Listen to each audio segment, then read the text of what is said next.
The trickster's tactics.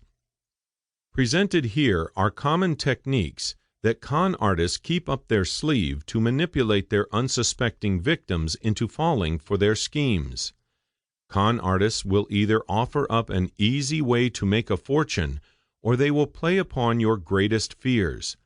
They may even do both to maximize the manipulation. In order to accomplish their nefarious intentions, they will engage in the following. They will play on your intelligence and understanding. They will gain your trust and confidence in dealing with them. They will require the utmost secrecy in all areas of the deal. They will constantly reassure and convince you of their sincerity. They will deter you from questioning their scheme too deeply. Their primary goal is your dependency. They seek to gain your trust and confidence and make you feel that your world is not safe unless they guide you. When you ultimately realize that their promises fall short, the con artist will use your dependency as a threat. They use subtle fear tactics or even outright threats to ensure your cooperation. The trickster's bag of tricks. Here are some examples of common threats or excuses con artists use to get their victims' cooperation. Religious threats. They may use your religious beliefs against you to make you feel that you are going against your faith if you do not handle the situation the way they want you to. Health-related threats.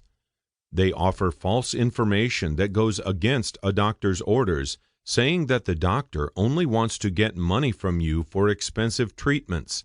With no means of authenticating the information and the fear and desperation that comes along with health issues, you consider giving an alternative treatment a shot. Banking threats.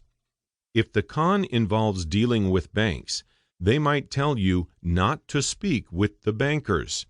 They will use the excuse that they are offering such a spectacular deal that the bankers will deny it exists simply because they don't want to lose business. Time is of the essence threat.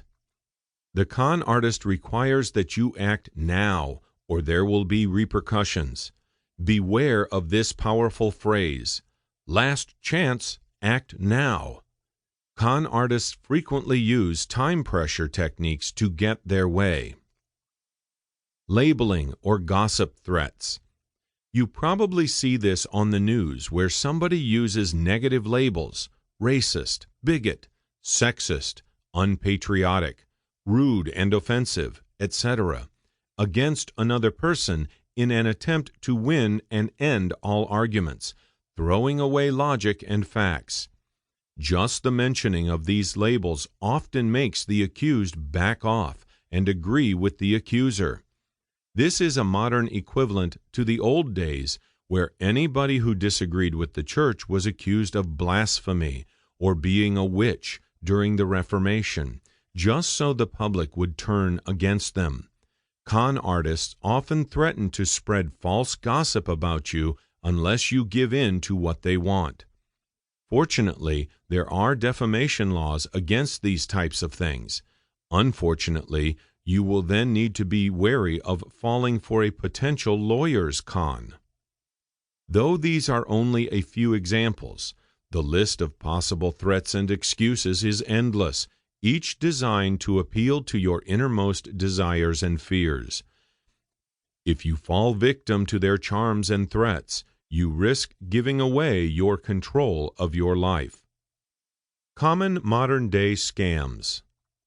Con artists are always coming up with new ideas, and changes in laws and new innovations provide them with the environment they need to work around, create, and perpetrate original tricks. Although it would be impossible to list every scam under the sun, many of them generally fall into broad categories: street scams, money scams, internet scams, relationship dating scams, etc. And for the purpose of prevention, it certainly helps to categorize them into groups. Here are some examples along with some common schemes you may encounter.